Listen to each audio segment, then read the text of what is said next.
Bismillahirrahmanirrahim. Kita lanjutkan sedikit lagi. Ada sebuah kisah yang menarik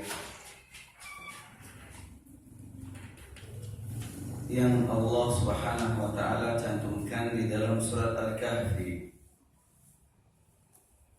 Itu tentang dua pemilik kebun, tentang dua orang yang sedang berbicara. Salah satunya adalah pemilik dua kebun. Dia berkata kepada temannya yang tidak memiliki harta benda, berkata dengan penuh ujub, dengan penuh kebanggaan terhadap dirinya, dan juga dengan penuh kesombongan. Dia mengatakan, ana aktsaru minka mala wa a'azzu nafara. Aku adalah orang yang lebih banyak harta daripada kamu, dan aku pun adalah orang yang paling mulia daripada kamu. Kita lihat dia ujub di sini dengan apanya? Dengan hartanya, dan dia pun ujub di sini dengan kemuliaan dirinya. Dia bangga dengan harta yang dia miliki, dia pun bangga dengan kehormatan yang dia miliki. Ternyata apa?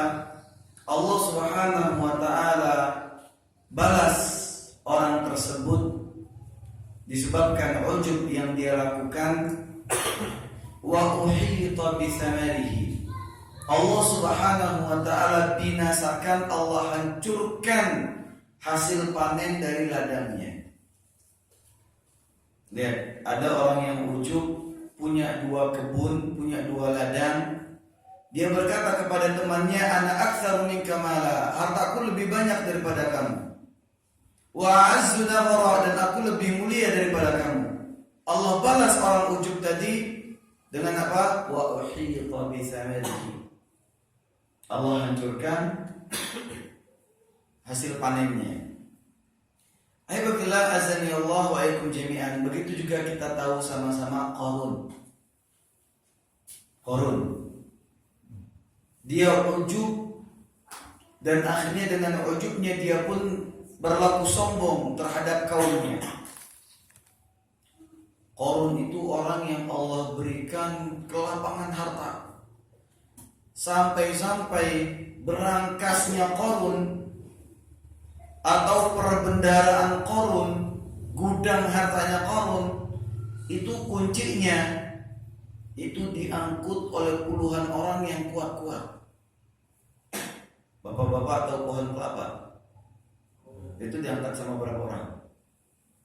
Paling belasan orang cukup. Ya Pak. Ini berangkasnya Qarun, gudang hartanya Qarun, kuncinya itu diangkat oleh puluhan orang. Berarti kan kuncinya gede sekali, sangat-sangat besar. Berarti berangkasnya Qarun pun sangat besar. Kosong, tidak berisi. Sampai-sampai akhirnya Qarun pun dia ujub disebabkan oleh hartanya, dan dia lupa bahwa itu semua adalah karunia Allah. Dan dia pun dengan pongahnya mengatakan, innama utituhu ala ilmin indi. Aku diberikan kekayaan yang seperti ini karena aku berilmu. Karena aku punya ilmu bagaimana cara mencari harta kekayaan, aku pun diberikan oleh Allah kekayaan ini. Ampuh dia disebabkan ujub. Dan ketika kaumnya memberikan nasihat kepada Qarun, la tafrah, innallaha la yuhibbul farihin. Jangan engkau sombong, karena Allah tidak menyukai orang-orang yang sombong. Tetap saja Qarun berlaku pongah, sombong, angkuh. Apa balasannya? Kita lihat. Fa khasafna bihi wa bidarihi al-ardha fama kana lahu min fi'ati yansuruna min dunillah wa ma kana minal muntasirin. Akhirnya kami benamkan Qarun ke dalam perut bumi beserta seisi rumahnya. Kami benamkan Qarun ke dalam perut bumi beserta isi rumahnya. Harta benda Qarun pun Allah benamkan bersama Qarun. Sehingga setiap kali kita atau mungkin sebagian manusia mendapatkan harta dari bawah tanah, mesti bilang apa? Harta Qarun. Padahal belum tentu hartanya si Qarun, bisa jadi harta Majapahit. Dapat ternyata pas ngegali mendapatkan pedang naga puspa punyanya Arya Ramadhani. Benar itu? Dia gali lagi mendapatkan tongkat tambaji. Atau dia gali lagi dia dapatkan celurit kembar alias Dwi. Tapi dia mesti bilang ini harta Qarun. Ini bukan harta Qarun. Karena apa? Karena Qarun dan hartanya dibenamkan oleh Allah ke dalam perut bumi. Bukan di dalam permukaan bumi, tapi di dalam perut bumi. Tapi selalu dikiaskan oleh orang-orang setiap dia menggali tanah dan dia dapatkan harta, mesti dikatakan harta Qarun. Saking kayanya Qarun. Ada orang Rusia yang menggali tanah ketemu emas, harta Qarun. Ada orang Jawa gali tanah ketemu emas, harta Qarun. Ada orang Arab gali tanah ketemu emas, bilang harta Qarun.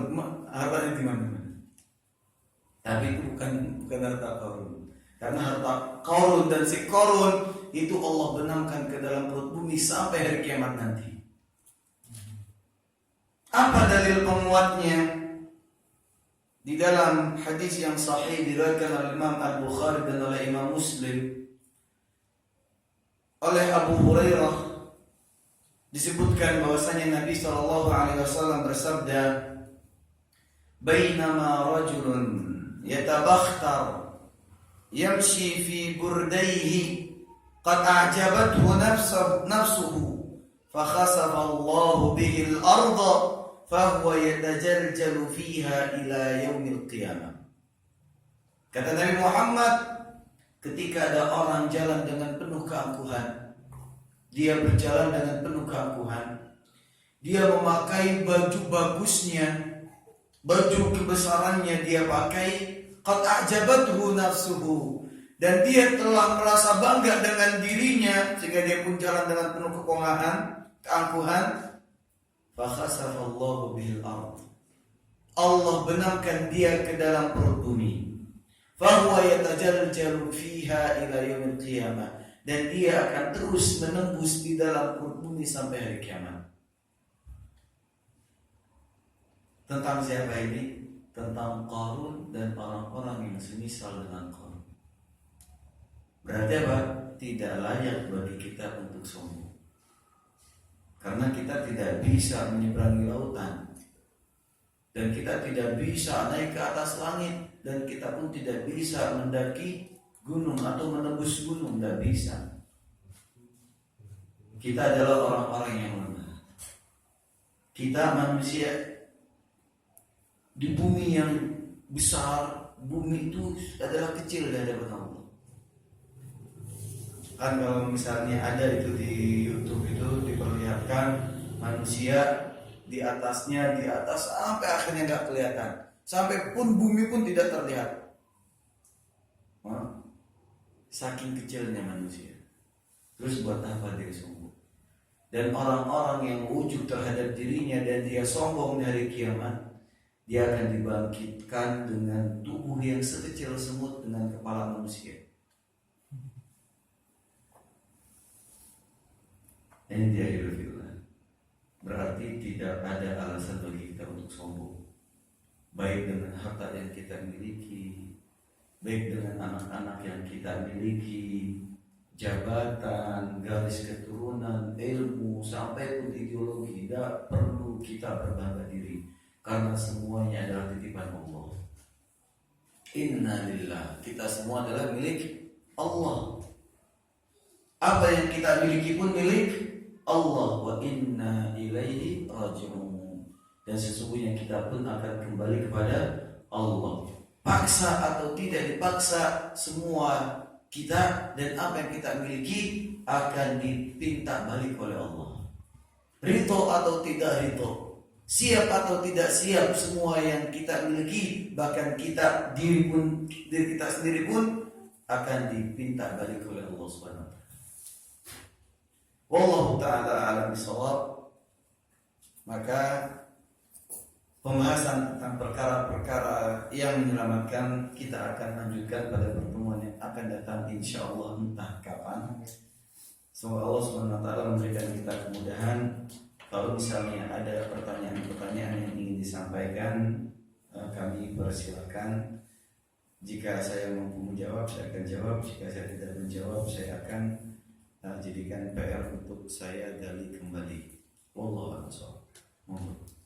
Syukur jazakallahu khair atas kajian yang Ustaz sampaikan. Baik, untuk sesi pertanyaan, silakan yang dari studio yang mau bertanya langsung.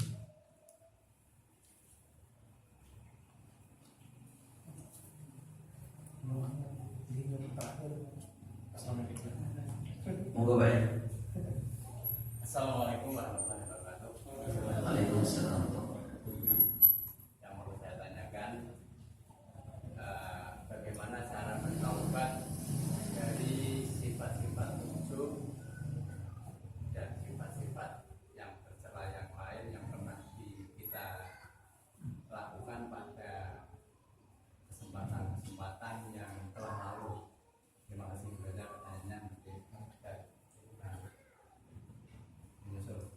Baik, alhamdulillah, pertanyaan yang sangat bagus sekali. Bapak tadi bertanya bagaimana cara kita bertaubat dari sifat-sifat tercela seperti ujub atau sifat-sifat yang semisal yang pernah kita lakukan pada kesempatan-kesempatan yang lalu. Maka saya sampaikan, bertaubat dari dosa secara umum adalah yang pertama, kita harus mengikhlaskan niat kepada Allah Subhanahu wa taala. Yang kedua, kita berlepas diri dari perbuatan tersebut. Kita benar-benar tinggalkan sifat-sifat itu. Yang kedua, kita berazam untuk tidak kembali lagi melakukan sifat-sifat itu. Ini dia. Maka akhirulillah azanillahu wa jami'an, contoh orang yang pernah ujub dan juga pernah berlaku sombong, maka dia harus ikhlaskan niat. Kalau dia mau bertobat dari kesombongannya, dia harus ikhlaskan niat. Bukan karena dia dikucilkan sama masyarakat, bukan karena dia ditinggalkan oleh teman-temannya karena kesombongannya, dia pun baru menyadari dan dia baru mau bertobat, bukan. Tapi lillahi ta'ala, sebelum atau sesudah dia diberikan peringatan, dia niatkan lillahi ta'ala, dia tinggalkan kesombongan. Nah, dia niatkan benar-benar dia tinggalkan. Bagaimana caranya? Duduk bersama orang-orang yang suka bertawadhu. Kita dekati orang-orang yang kebalikannya. Kalau ada kita mau tobat dari kesombongan, jangan duduk sama orang-orang sombong. Jangan duduk sama orang-orang yang dapat membangkitkan kesombongan kita. Tapi duduk bersama orang-orang yang bertawadhu dan bisa membangkitkan ketawadhuan kita. Makanya apa? Di antara triknya Rasulullah yang Allah berikan kepada para sahabat, usaplah kepala anak-anak kecil. Untuk apa? Untuk menghindari sifat kasar kita. Kita mengelus kepala anak-anak kecil, duduk bersama orang-orang miskin. Untuk apa? Untuk bisa kita salurkan rasa iba kita. Tidak lagi pongan. Tapi kalau kita duduk sama orang-orang kaya yang suka hambur-hambur, wah sudah, bangkit kembali ke Mesti apa yang kita akan lakukan? Pengen lagi. Oh, kamu bisa beli mobil, saya bisa beli pesawat. Kamu bisa beli pesawat, saya bisa beli bandaranya. Tapi kalau dia duduk sama orang miskin, dia lihat kelemahan orang miskin, betapa butuhnya mereka, dia pun sayang terhadap mereka. Mulai tolong. Ini dia. Kalau dia bertobat dari pelit, maka dia duduk bersama orang-orang yang berderma. Agar apa? Ketularan dermanya. Jangan duduk sama orang pelit. Nambah pelit. Mas, itu musola tazkiyah butuh bantuan. Hah? Bantuan? Gak usah. Oh, aku mau beli mas. Jangan. Oh sudah. Tadinya mau tobat, pengen ngerubah biar gak pelit, duduk sama orang pelit jadi pelit lagi. Nah ini dia. Tinggalkan pelit dan segala sesuatu yang mengundangnya. Tinggalkan perzinaan dan segala sesuatu yang mengundangnya. Tinggalkan perjudian dan segala sesuatu yang mengundangnya. Kalau kita mau bertobat dari dosa apapun, tinggalkan dosa dan segala sebab-sebab yang dapat mengantarkan kepada dosa tersebut. Dan tekadkan azam yang kuat untuk tidak kembali lagi. Setelah itu apa? Banyak-banyak beristighfar kepada Allah. Nah ini dia cara kita bertobat dari semua dosa dan juga dari sifat-sifat buruk. Kita lakukan kebalikannya. Kalau orang suka bohong, maka tobatnya gimana? Tinggalkan kebohongan dan segala sesuatu yang dapat mengundang kebohongan. Bergabung sama orang-orang yang suka jujur, agar berlatih jujur. Kenapa? Ada akhlak yang memang Allah berikan sebagai watak dan ada akhlak yang dibentuk takhalluk dengan cara membentuk diri. Ada orang punya watak sabar, memang benar-benar dia penyabar. Dari sononya Allah sudah berikan watak sabar.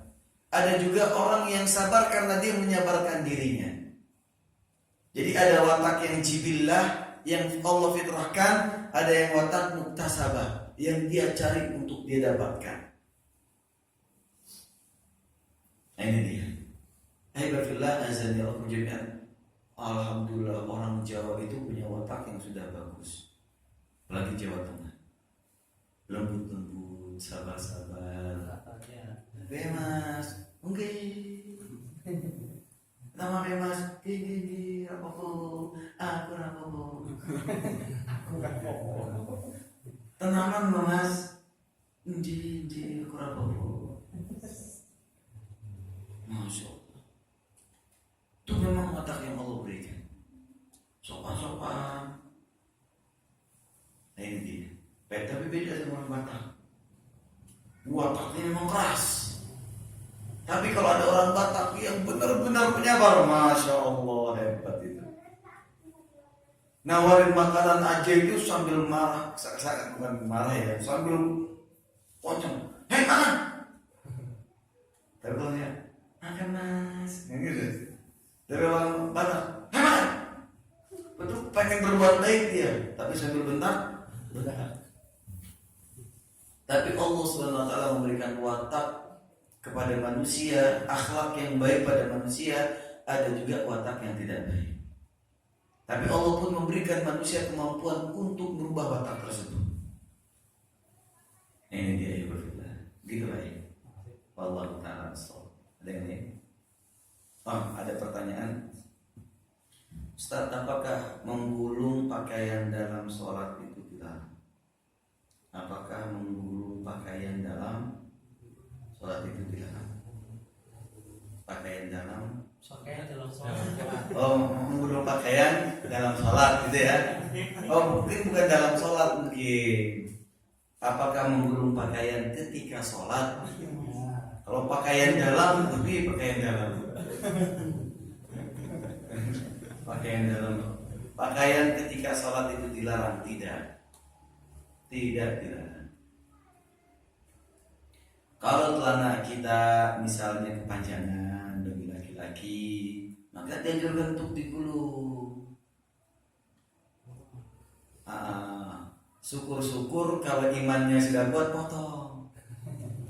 Kan iman kan berbeda-beda dari satu orang ke orang yang lain. Puasa-puasa. Nah,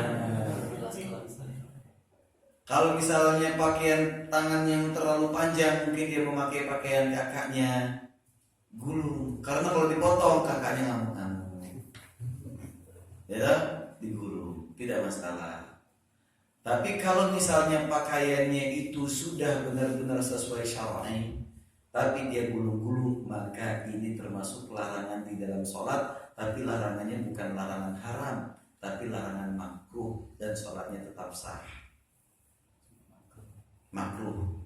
Jadi Rasul sallallahu alaihi wasallam Rasulullah melarang lipatan pakaian di dalam sholat. Itu memang ada.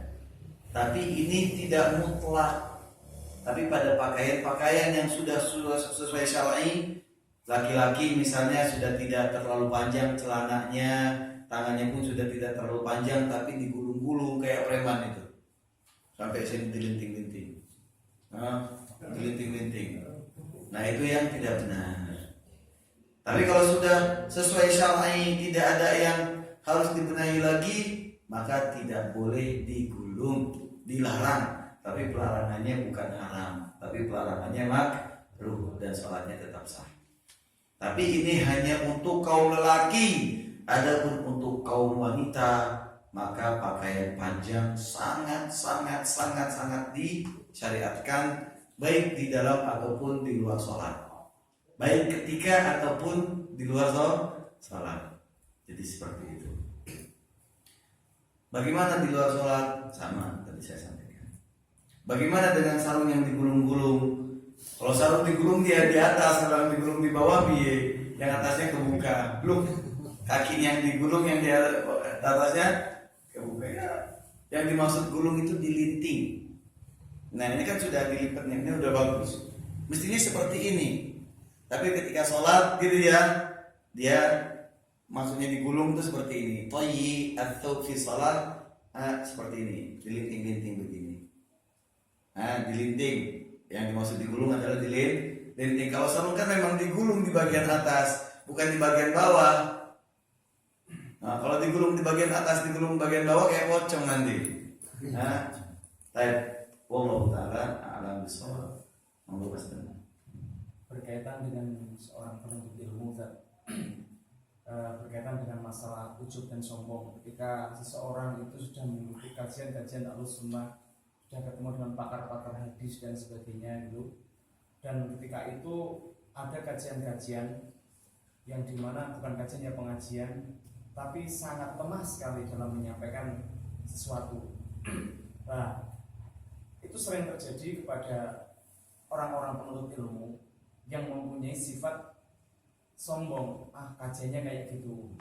Nah, ada dua hal. Pertama, sombong yang diucapkan. Yang kedua adalah sombong yang tidak diucapkan. Cuma dalam hati, ya sudah, itu memang seperti itu, tapi tidak diucapkan. Nah, caranya bagaimana agar tidak mempunyai sifat sombong?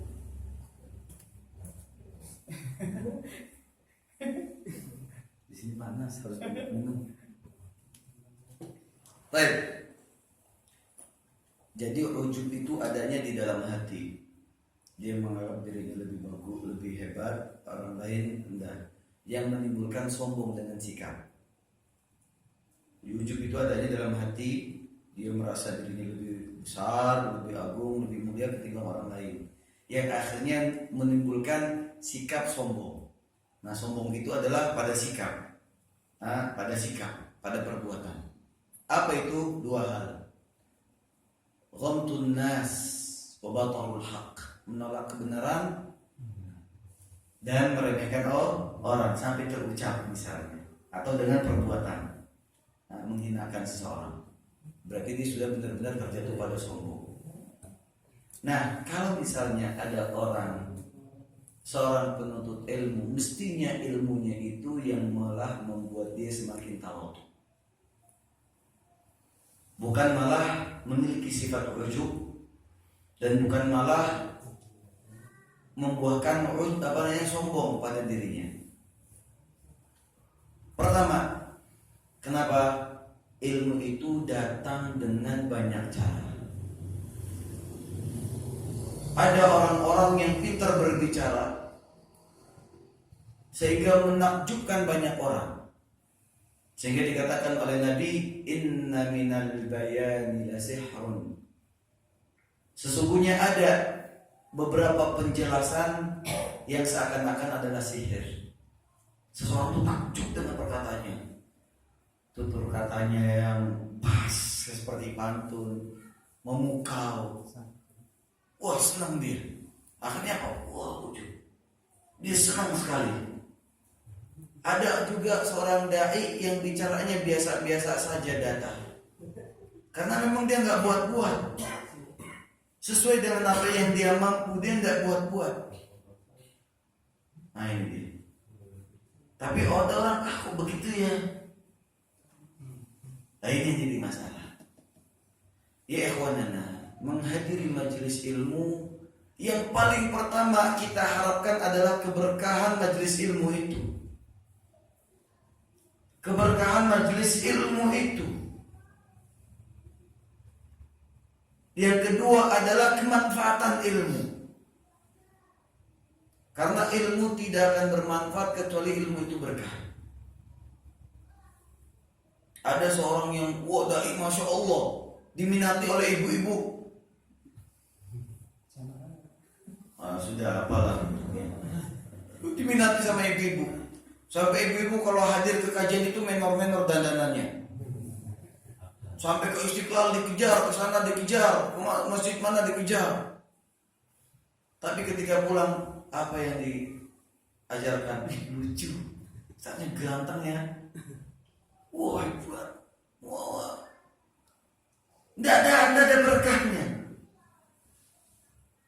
Tidak ada berkahnya. Nah, yang harus diniatkan oleh para penuntut ilmu ketika menghadiri kajian adalah mencari berkahnya ilmu, mencari berkah majelis ilmu. Karena dengan majelis ilmu, menghadiri majelis ilmu bisa melunakkan hati. Majelis ilmu itu bisa melunakkan hati kita. Duduk dengan orang soleh, bermajelis dengan mereka, mendengarkan ayat-ayat Allah, hadis-hadis Nabi. Walaupun bukan dari orang yang kita senangi, kita menghadiri majelis ilmu, Masya Allah. Jangan kita ujub, apalagi akhirnya sombong menolak kebenaran yang diucapkan hanya karena ustadznya gak enak menyampaikan. Gaya orang berbeda-beda. Kalau kita mengharap orang-orang menerima gaya kita, ya harusnya kita pun juga bisa menerima gayanya orang. Kamu ngertiin saya dong. Loh, kalau kita minta orang-orang supaya ngertiin kita pertama kali harus ngertiin orang. Jangan egois. Jangan egois. Dan para penuntut ilmu gak boleh ujub dengan ilmu yang dia dapat. Saya sempat tadi siang sama Mas Rudi sama Mas Dana, saya ibaratkan ilmu para doktor, orang-orang S3 yang bahkan sudah hafal Quran, hafal bagaimana tafsirannya, hafal hadis Nabi dan bagaimana penjelasannya, bisa mengambil istinbat dari hadis dan dari Al-Quran, ahli. Itu seperti jari yang dimasukkan ke dalam lautan. Dan apa yang tersisa di sini? Sangat sedikit sekali. Itulah ilmu mereka.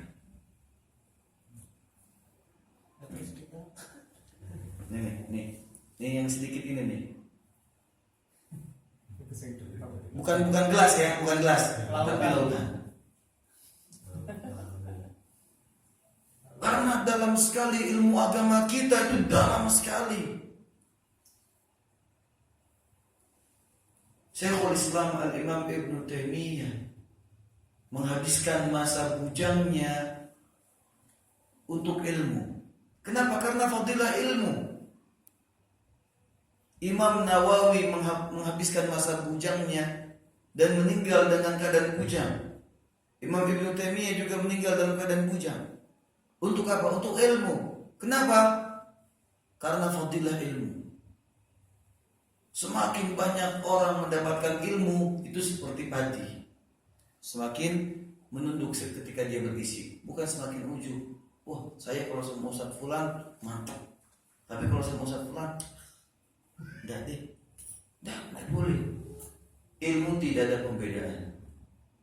Ketika yang keluar dari mulutnya adalah Al-Quran dan As-Sunnah, kita ambil.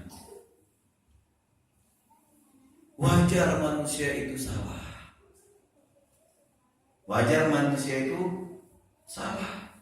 Namanya juga manusia. Wajar kalau dia salah. Tapi yang kita ambil yang benar, yang salah kita buang. Nabi Muhammad mengatakan, innama ana basyarun mithlukum ansa kama tansaun fa idza nasitu fadzakkirun. Aku adalah manusia biasa seperti kalian. Aku lupa sebagaimanapun kalian lupa. Namun jika aku lupa, ingatkanlah aku. Apalagi cuma seorang ustaz. Lupanya banyak. Benernya sampai pun yang ahli bicara, yang jago bicara, yang kalau bicara seakan-akan dari Al-Quran langsung keluar begitu saja. Malah itu yang berbahaya. Itu yang berbahaya. Tapi orang yang ngomongnya hati-hati, pelan-pelan, diatur, dia khawatir jika ada kesalahan, itu yang harus kita ikuti. Masya Allah, hati-hati. Nah ini dia. Kita hilangkan rasa ujub kita dengan cara apa? Kita butuh ilmu, butuh keberkahannya, butuh kemanfaatannya, bukan butuh enak atau tidak enaknya. Sehingga apa? Sehingga dimanapun majelis ilmu itu kita akan hadiri. Siapapun kita akan hadiri, selama masih koridor ahli sunnah wal jamaah. Wallahu ta'ala a'lam bishawab. Itu maksudnya. Terus bagaimana untuk menyikapinya ketika dia menyampaikan itu banyak yang tidak pemahamannya bukan masalah lafiran, tapi penafsiran Al-Quran maupun hadisnya, pemahamannya itu sangat beda sekali dengan ustaz-ustaz Ahlussunnah. Nah, ustaz-ustaz yang seperti itu, yang punya misalnya pemahaman yang jauh berbeda dalam prinsip agama, maka tentu kita harus tetap hati-hati. Karena yang namanya prinsip tidak boleh abu-abu. Prinsip itu tidak boleh abu-abu. Prinsip itu A ya A, B ya B, C ya C. Kalau untuk masalah usul, pokok-pokok agama, prinsip agama. Tapi kalau masalah furu, cabang-cabang, tentang tata cara sholat dan lain sebagainya, ada perbedaan dan ini dan itu hal yang wajar. Itu hal yang wajar. Dan agama kita tidak mempermasalahkan hal yang seperti itu. Tapi kalau masalah manhaj, memang kita harus tetap hati-hati. Kalau misalnya kita mendapatkan ada seorang ustadz yang masya Allah bagus, dari segi akhlaknya dia bagus, muamalahnya dia bagus, tapi untuk masalah prinsip manhaj mungkin ada beberapa hal yang ada titik salah. Kalau kita membutuhkan ilmu penerapan akhlaknya dia, maka kita panggil ustadz. Saya butuh ustadz untuk menyampaikan masalah sabar dari Al-Quran, sabar dari pandangan Al-Quran dan Sunnah. Nah, tidak lebih dari itu, monggo ustadz hari ini kita batasi materi-materi yang dia sampaikan. Tapi apa Ustaz, mungkin untuk masalah akidah ada pematerinya sendiri. Kalau untuk Ustaz, untuk masalah akhlak kita berikan dia porsi. Kenapa ya ikhwan anak kita katakan seperti itu? Agar orang-orang yang juga berilmu di sekitar kita tidak terabaikan. Tidak terabaikan. Karena kita pun juga khawatir kalau misalnya orang-orang berilmu itu, iya kalau dia diam dan tidak menjadi popok kotor. Kalau dia menjadi provokator maksudnya, itu kan yang berbahaya. Saya nggak sudah dipakai lagi di tazkiyah. Tak provokasi sudah. Jamaah-jamaahku jangan ngaji di tazkiyah. Repot kita. Kita bujuk rayu hatinya, kita berikan dia jatah. Untuk apa? Untuk materi yang ringan, yang tidak menyeret masalah prinsip. Sabar sesuai dengan Al-Quran dan As-Sunnah. Syukur Al-Quran As-Sunnah. Bahaya lisan Al-Quran As-Sunnah. Tidak berbicara tentang masalah-masalah yang lain. Loh kenapa? Karena untuk akidah ada dasarnya sendiri. Untuk tafsir Al-Quran ada itunya sendiri. Dengan cara yang santun. Karena orang-orang seperti itu sudah memiliki ilmu sebelum kita. Kan seperti itu. Kalau ada salah, syukur-syukur kita arahkan, Ustaz afwan, kalau menurut saya tidak seperti ini.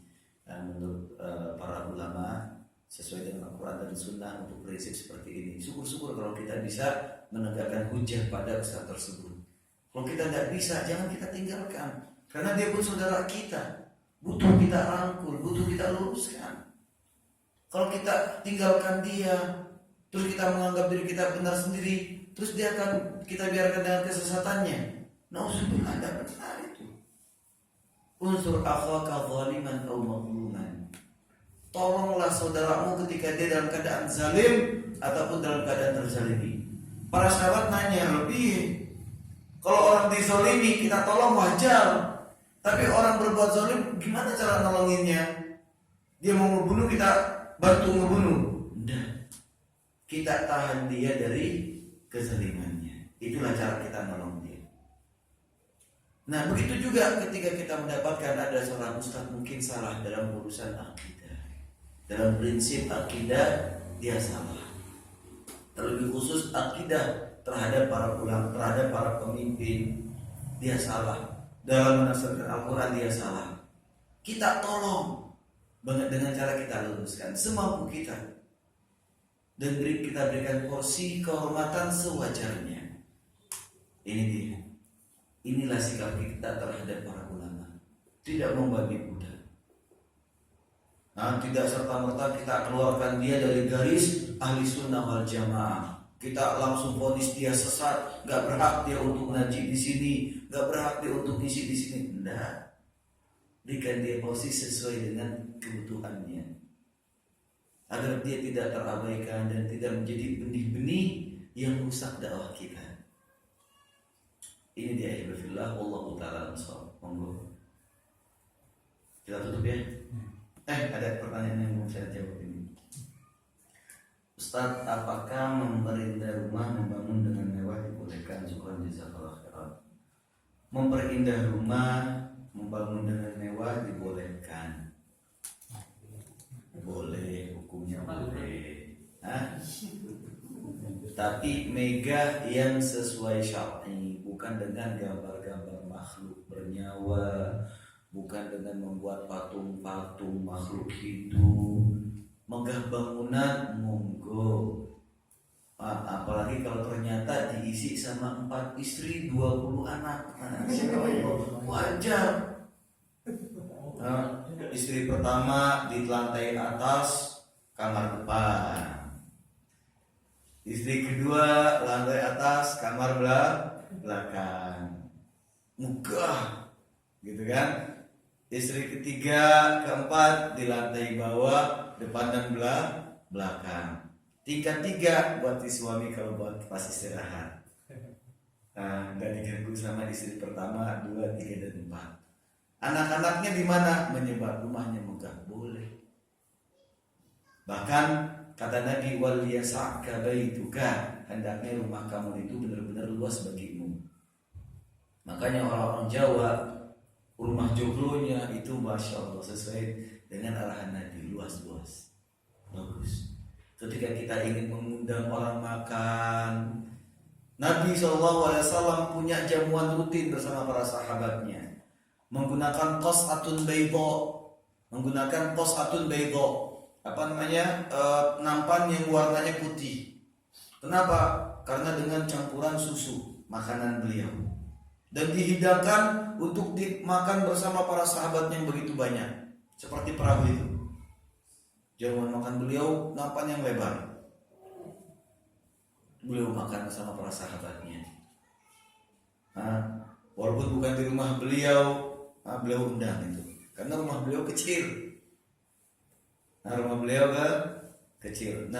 Sehingga alhamdulillah kita lebih bagus membangun megah rumah kita itu adalah dengan keimanan. Seluas-luasnya rumah, kalau hati kita sempit ya sempit aja. Tapi memegahkan rumah, memperbagus bangunannya boleh sesuai dengan kebutuhan. Kalau kita hidup sendiri tanpa istri, ya mendingan rumah sederhana saja, agak berlebih. Ketika saya beli Toyota Soluna, ada dibilang, kenapa Toyota Soluna Ustaz? Nggak beli yang lebih wah saja? Ya saya butuhnya Soluna kok. Saya belum butuh New Corolla, Grand Corolla, saya belum butuh Avanza, saya belum butuh Innova.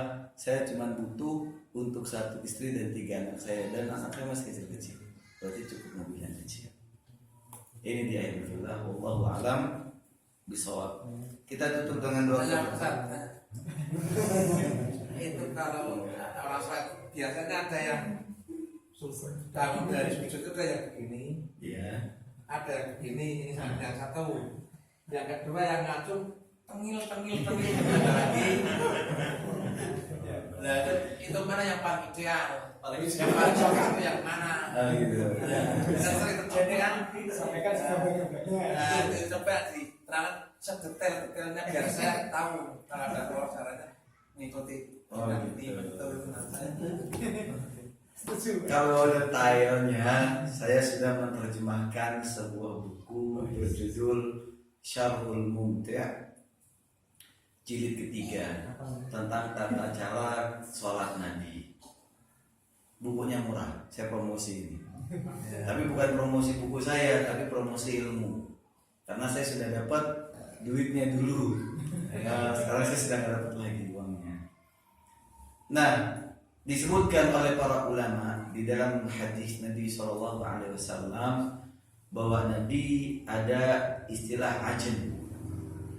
Ajen itu artinya adalah bangun dari sujud atau bangun dari duduk dengan bertopang dengan kedua tangan. Entah dengan cara mengepalkan atau dengan cara begini. Jadi dia bertopang. Saya contohkan seperti ini. Ketika dia sujud, Allahu Akbar. Jadi dia gak langsung bangun. Kan ada orang yang langsung bangun. Langsung bangun. Ada kan yang seperti itu? Nah, tapi yang ada juga hadis Nabi SAW, dan ini pun hadis yang sahih. Bagaimana cara beliau? Allahu Akbar. Nah ini ditopang dengan kedua tangannya. Ini namanya ajen. Ada juga yang Allahu Akbar. Ini dia begini. Monggo. Yang penting ajen artinya adalah bangun dari sujud atau bangun dari duduk tasyahud. Dari duduk tasyahud kan ada yang Allahu Akbar, ada yang begini. Ya enggak? Tanpa bertopang. Nah, Nabi SAW juga melakukan ajen. Allahu Akbar. Dua-duanya sah. Dua-duanya adalah sah.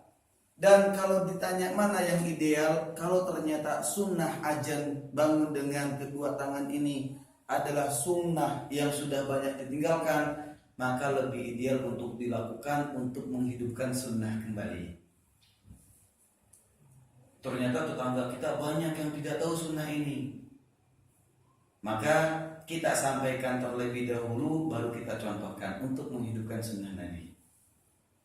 Nah ini tentang ajan tadi. Nah, gitu ya. Yang tengil. Kalau orang Betawi bilang sholat apa ngobel-ngobel bola ayam katanya. Nah, ini ada sebuah hadis yang diriwayatkan oleh Rafi ibn Khadij. Bahwa Nabi SAW ketika duduk tasyahud, beliau mengisyaratkan dengan, nah ini begini caranya. Beliau menggenggam jari kelingking dan jari manis, digenggam, ya. Dan beliau melingkarkan jari tengah dan jari jempol, dilingkarkan begini atau begini, yang penting dilingkarkan. Lalu beliau menunjuk dengan jari telunjuk. Jadi begini, bukan begini. Ada orang terkadang cuma begini, Pak.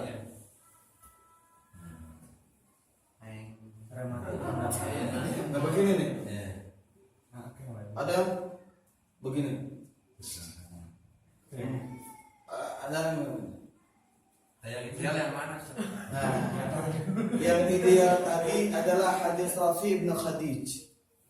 Digenggam jari manis dan jari kelingking, lalu jari tengah dan jari jempol, ibu jari dilingkarkan dan ditunjuk jari kanan. Jari ini telunjuk. Lalu Nabi SAW menggerak-gerakkannya dan berdoa melihatnya. Jadi duduk tasyahud itu kita itu bukan melihat tempat sujud, tapi kita melihat ke jari kita yang kita gerak-gerakan. Bagaimana menggerak-gerakannya? Gerak-gerak, bukan nggak mesti begini gitu ya, atau goyang-goyang begini, atau seperti menulis asyhadu alla ilaha illallah asyhadu, bukan, tapi digerak-gerakkan. Entah gerak-gerak begini, yang penting digerak-gerakkan. Ini adalah sunnah Nabi SAW. Tapi apabila sunnah ini pun adalah sunnah asing dan dapat menimbulkan fitnah, maka hendaknya masyarakat tahu terlebih dahulu baru kita hidupkan. Tapi kalau mereka tidak tahu dan merasa asing, maka kita cukup begini saja. Dan sholat kita sah. Karena tata cara sholat Nabi SAW itu diriwayatkan oleh banyak sahabat dan semuanya dirasa. Bahkan untuk dada, Allahu Akbar, dada begini dan di atas pusar di atas perut. Begini meletakkan ini 1, 2, ya, 1, 3, 4. Allahu Akbar. 1, 2, 3, 4. Monggo. Semuanya hadisnya sahih. Semuanya hadis yang sahih. Kita bertakbir Allahu Akbar sejajar dengan pundak. Allahu Akbar sejajar dengan telinga. Monggo. Oh. Nah ini tidak ada. Apalagi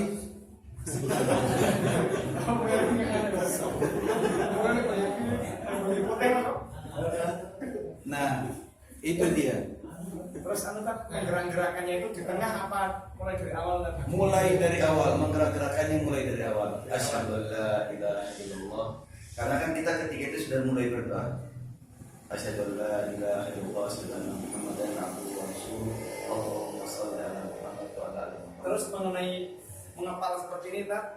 Saya pernah membaca di salah satu majalah, kalau tidak salah Arisalah mengatakan itu tidak sahih dalilnya karena itu bagaikan kayak menunjuk padi, Pak. Apa? Menanam padi itu, Mas. Menumbuk padi. Monggo. Itu menurut mereka, dan jika memang ada dalilnya, monggo. Kita tidak perlu persalahkan mereka. Kalau ada kesempatan, mana dalilmu, mana anggapan dalilmu bahwa kami dalil kami salah, ayo kita pelajari sama-sama. Enak, jangan kita jadikan perbedaan dalam masalah furu yang seperti ini perpecahan di antara kaum muslimin.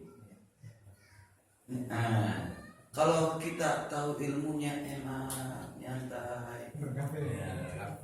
Iya. Jadi nggak perlu, oh itu salah, enggak. Kenapa? Saya yakin ada dalil-dalil yang mungkin tidak pernah kita ketahui, harus kita pelajari. Sangat bagus, sangat hikmah kalau Mas, jenengan kok sholatnya seperti itu. Gimana Mas, ada dalilnya? Oh, aku nggak tahu, yang penting aku ikut-ikutan. Lu kok gitu Mas? Nah terus kalau itu salah, oh nggak apa-apa, yang tanggung jawab bukan saya tapi dia. Kan repot kita. Dan masing-masing kita kullu nafsin bima kasabat rahina.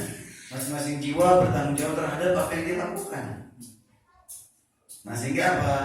Sehingga sebisa mungkin kita beribadah kepada Allah sesuai dengan ilmu yang kita miliki.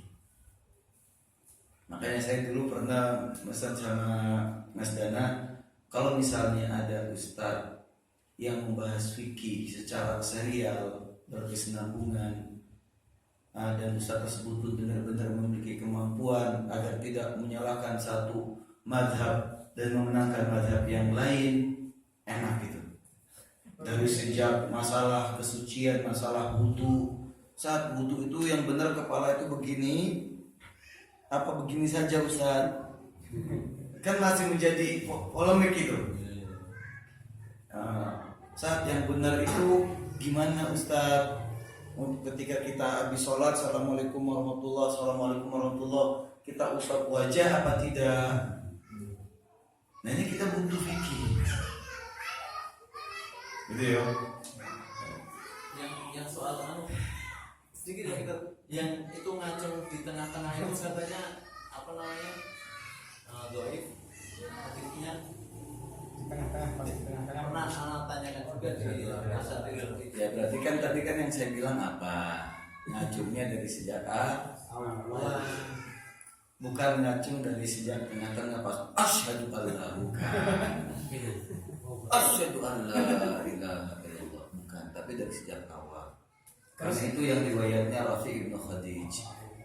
Nah, makanya apa yang saya sebutkan tadi adalah yang lebih rajih. Yang tidak saya sebutkan maka tidak lebih rajih. Contoh untuk salam Pak salam nih, untuk salam itu ada 4 cara. Assalamualaikum warahmatullahi wabarakatuh. Assalamualaikum warahmatullahi. Satu. Yang kedua, assalamualaikum warahmatullahi. Assalamualaikum warahmatullahi. 3. Assalamualaikum warahmatullahi.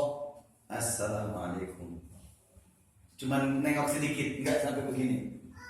Yang keempat, assalamualaikum. Cuman nengok sedikit, enggak sampai nengok begitu. Ini semua dilakukan oleh Nabi dan hadisnya sahih. Kalau anggap Nah, tapi dari satu jadi banyak repot. Nah, sabar. Jangan mana nanti. Nah, kita lakukan sunnah-sunnah Nabi tadi secara merata agar kita dapat menghidupi sunnah Nabi. Tapi kita hindari fitnah. Kalau masyarakat kita belum siap dengan sunnah itu, jangan kita menimbulkan fitnah. Kalau yang banyak menyebar adalah assalamualaikum warahmatullahi wabarakatuh, assalamualaikum warahmatullahi, atau cara yang kedua assalamualaikum warahmatullahi, maka kita lakukan cara yang pertama dan cara yang kedua sama-sama sunnah tapi tidak tambah fitnah. Terus kapan kita lakukan sunnah yang kedua dan sunnah yang ketiga dan sunnah yang keempat? Ketika kita sholat sunnah sendirian. Ketika kita sholat sunnah sendirian, pas sholat tahiyat masjid misalnya, selesai, assalamualaikum. Sudah. Terus langsung nunggu sholat wajib berikutnya. Mudah kan? Kita tetap. Nah, syukur-syukur kalau sudah ada kajian tentang dalil-dalil fikih dan lain sebagainya, langsung kita praktekin. Mereka tak kaget pada dalilnya. Wah, akhirnya apa? Dibawa ke istrinya pun praktekkan. Sunnah Nabi pun hidup kembali. Masya Allah. Sehingga apa? Tidak mudah kita, wah harus dilakukan ini, tunggu dulu, sabar. Kira-kira masyarakat tahu apa enggak? Enggak tahu. Kalau gitu kasih tahu dulu agar tidak terjadi fitnah. Wa illa jangan dilakukan dulu karena akan terjadi fitnah. Karena semua. Iya. Yang nyantai-nyantai saja. Gitu ya? Pasti. Terus kalau di sini kita katup semua dan Katup semua. Assalamualaikum warahmatullahi wabarakatuh. Assalamualaikum warahmatullahi wabarakatuh. Nah, yang bawa barokat yang ke kiri itu kelebihan dan tidak dilakukan oleh Nabi SAW. Dua imam semua kayak gitu semua. Nabi SAW cuma lakukan upacara tadi. Nah, wabarakatuh yang Assalamualaikum warahmatullahi wabarakatuh, Assalamualaikum warahmatullahi, itu mestinya. Kalau tambahin wabarakatuh kelebihan. Berarti kalau yang Bagus apa enggak? Kita sudah punya 2 mata nih, bagus. Tambah 1 mata. Itu jadi bagus, istimewa, apa kekurangan? Jadi kelebihan apa kekurangan? kekurangan, Hakikatnya nampaknya adalah kelebihan, tapi hakikatnya adalah kekurangan. Karena ketika dia berjalan mesti dia tutupi. malu. Tadi tanya, kenapa kamu? Saya sedang menutupi kekurangan saya. Gak bilang dia saya sedang menutupi kelebihan saya, bukan. Tapi saya sedang menutupi kekurangan saya. Orang yang punya jempol nempel di sini, apa yang dia lakukan? Selalu dia tutupi. Apa yang ditutupi? Kelebihannya apa kekurangannya? Saya ini punya kekurangan. Apa kekurangannya? Ini jempol saya lebih. Lo itu kelebihan. Bagus itu. Itu mungkin kalau dia punya uang buat operasi dia hilangkan. Kalau dalam hal ini saja kelebihan itu suatu yang cacat, apalagi dalam ibadah. Nah, gitu. Dalam ibadah jangan terlebih lah.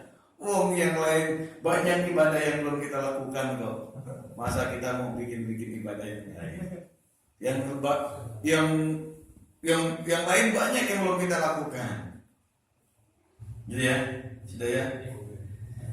Alhamdulillah, kita tutup dengan doa kafaratul majlis. Subhanakallahumma wa bihamdik, asyhadu an la ilaha illa anta, astaghfiruka wa atubu ilaik. Assalamualaikum warahmatullahi wabarakatuh.